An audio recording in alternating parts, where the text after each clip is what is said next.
Redditors, what is the most extreme Darwin Award act you have witnessed? What was the aftermath?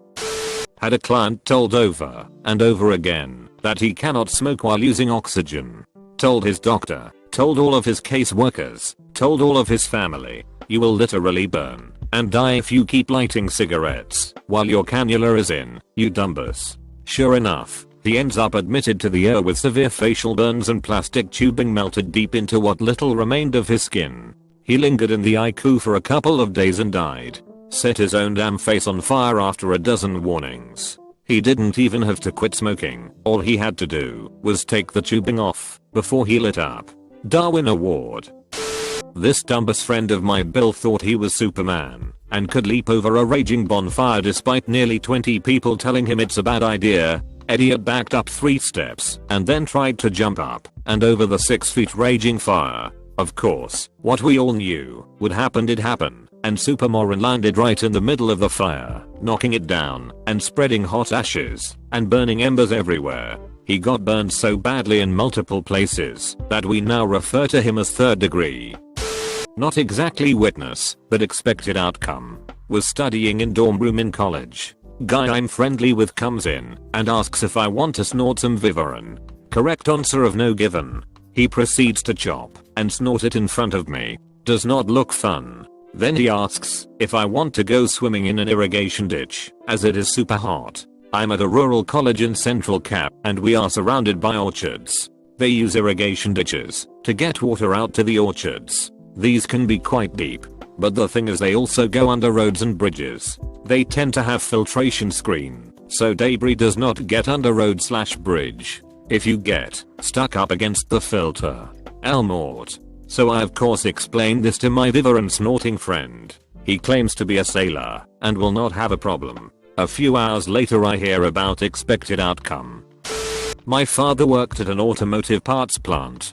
A steel bumper got caught in the press and a guy removed the safety guards and crawled in. A second guy saw this and went after him to pull him out. The press fell and they both got crushed beyond recognition. Never bypass any safety guard.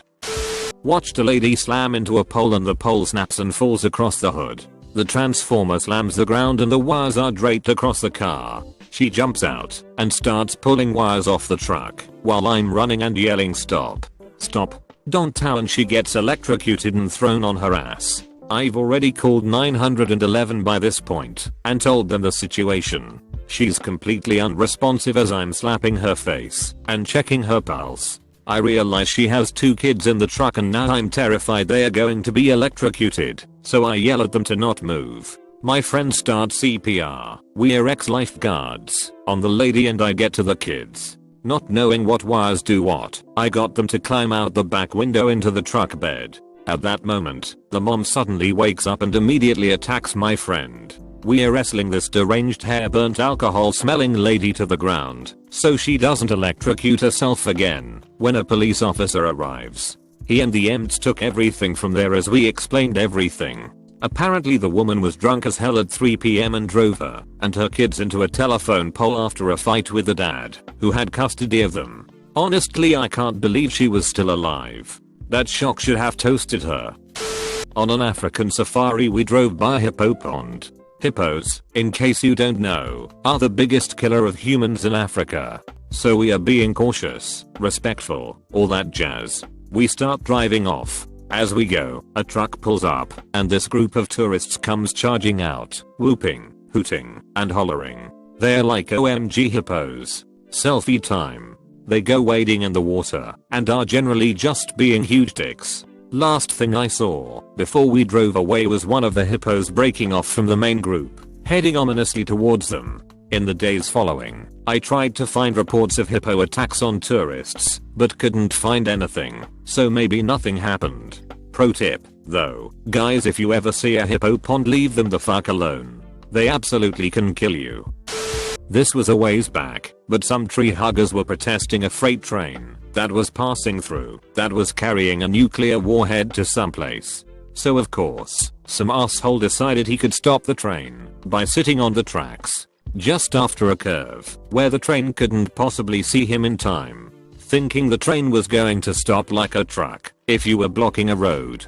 This dumb fuck actually stayed on the track when he saw it wasn't going to stop, had more than plenty of time to move out of the way, and lost both legs. Then was blaming them afterwards. That was a whole new level of dumb fuckery I never knew existed.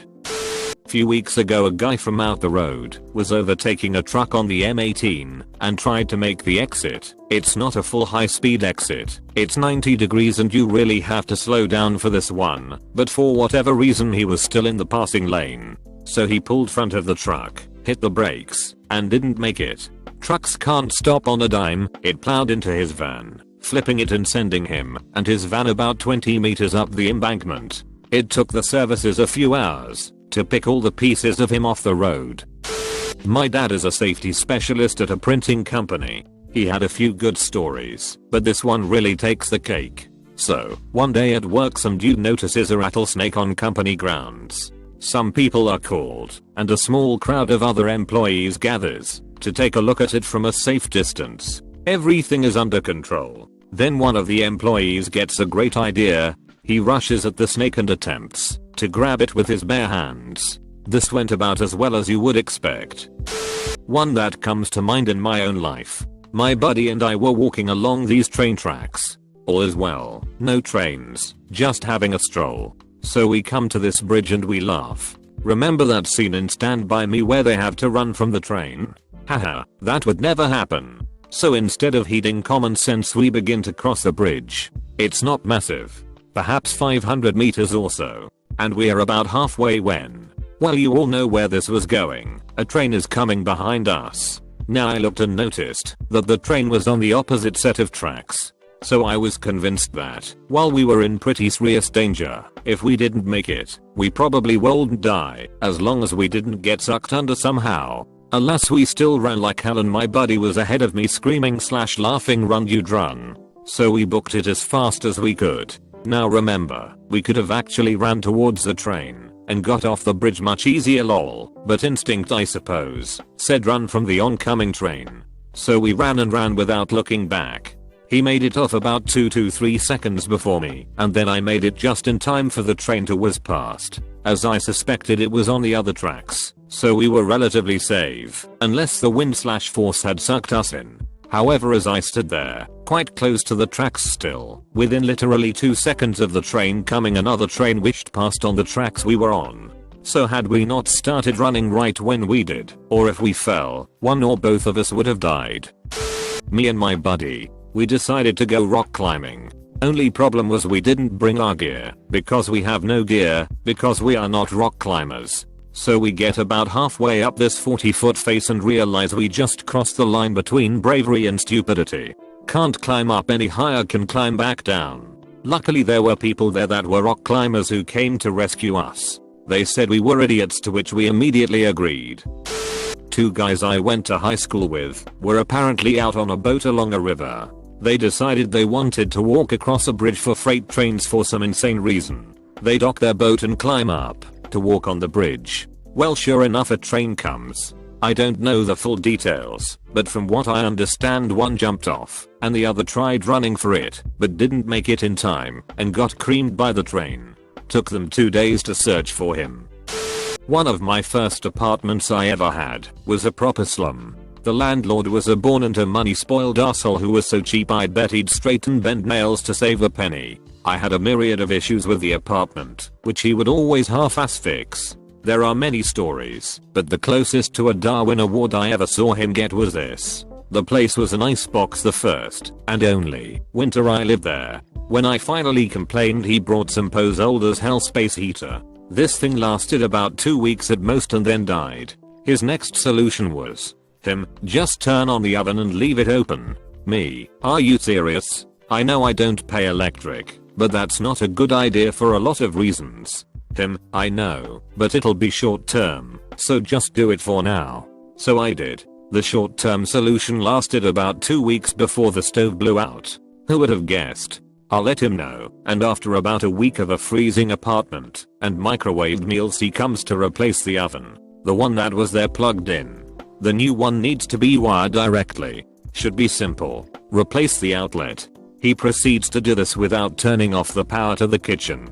About 3 minutes and he gets shocked so bad he has to sit down and recover. I almost called an ambulance, but a few minutes later he seemed fine, and he was a prick anyway, so whatever. He eventually finished, after taking my advice, and turning off the power. Hold on to your asses, because here comes the best part. His job. Elementary school shop teacher. Didn't see the act itself, but saw the aftermath. Had to go clean up a body fluid in the air of the hospital I worked at. Guy had climbed over a razor wire topped fence to get into some restricted area, I think a water district pump house. On the way in he slipped, and the razor wire sliced his scrotum open. The fluid I was cleaning up was a mix of blood, urine and what I can only assume was leakage from his colon. Keep in mind, the Darwin Award is for people who remove themselves from the gene pool through one method or another. Story from growing up in a poor part of Scotland. To set up the area I lived in, we had someone die from falling into an abandoned mine shaft, and the only good thing we ever really done was discovering penicillin, which was because the lad didn't clean up after himself. So next to my old secondary school was a theme park where a lot of local kids worked during the summer. This meant a bunch of 18-year-olds that barely know where their feet are have jobs operating somewhat complicated machinery. So this one kid, I could find his name, but not going to out the poor lad, has the job of operating a rat ride, stops midway through. So this kid operating the ride, instead of just getting a maintenance guy, decides to just push the cart. He pushes the cart and trips. So to not fall off the side he grabs the cart. Rat ride proceeds to go around a bend, so the kid goes flying off the ride and falls from pretty far up. Poor lad died soon after. I've seen many accidents where people died because of their rash driving, but one incident stands out and scares me even now. Two youngsters on a bike with no helmets were driving rashly at 90 km/h, and they decided not to slow down on a curve. So the guy who was driving it tried to overtake some car from the left, but hit the car's side mirror and fell down. Their heads hit the ground, and they split open with all their brains being spilled out. It was a horrible sight. Around here in May, usually around May 2nd to 4th weekend, they have boating events on the local rivers. These usually involve lots of unsafe watercrafts and drinking. So in general it's a Darwin Award waiting to happen. This particular year we had quite a bit of snow melt and the rivers were running very fast and deep. I was surprised they decided to go through with the event, as I was certain someone would die. Sure enough, a canoeist hit some submerged debris, fell in the water, no life jacket, was swept away by the current and died. I'm always amazed that people treat water so cavalierly. We had a guy who thought sleeping in the baler while hiding himself with cardboard somehow made him a genius. One long night we thought he was in the restroom and threw our cardboard into the baler and turned it on. We almost crushed the dumbass, if it weren't for me who suggested we empty the baler before we jam it and stopped it. We nearly shit ourselves when he jumped out the fucking thing and ran away to clock out and leave. We never saw him again, so I assume he quit or someone reported it and he was fired. Also, you can't hear shit when that thing is on. That thing is about as loud as a train horn, and it doesn't stop until the thing has compressed and decompressed. Screaming wouldn't have helped him, as the sound of the baler would have drowned him out. I'm just glad I didn't have to witness a human body being crushed and possibly explode while working a soul-crushing job. I'm already hating my life. I don't need to see that kind of shit in my life too. Wasn't there but a dude I used to drink with stopped showing at the pub, and when I finally met up with him, he told me he was riding his bike home at night, rounded a corner and hit a cow, shattered his wrists, and lost both his testicles and most of his penis to the fairing of the bike going over it.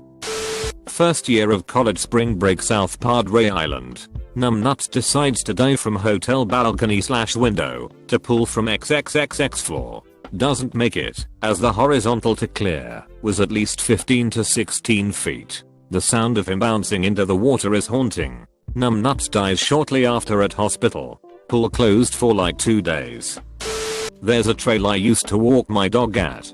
Off the trail only about 10 feet is a small cliff, 15 feet high going up the hill, and it is all loose rock. Because it is so small, lots of people love to try and climb it, despite the sign saying not to climb the little cliff. Saw two kids, maybe 12 to 13, climbing the little cliff. One grabs a rock and pulls it right off the cliff.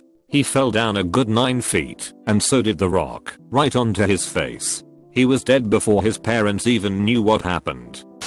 Me. At 13 I wondered if I could stand on the crossbar of my handlebars while cruising down a steep hill in town. Turns out I could. Until I couldn't. Lost my balance, fell backwards, hitting the center of my back right on the seat of the bike. Back of my head hit the rear tire, and all at the tremendous speed I was already going down the hill. After gravity worked its magic, and Newton and Darwin high-fived in the afterlife, things were in rough shape. I looked like a cross between a human pretzel and a bike pretzel. Looked a mess, but aside from some road rash, no lasting damage. Could been phenomenally worse. One bystander was a mix of emotions. She thought it was insane what I was trying to do, amazed I succeeded for a short time, then terrified as the accident unfolded, then amazed I wasn't dead.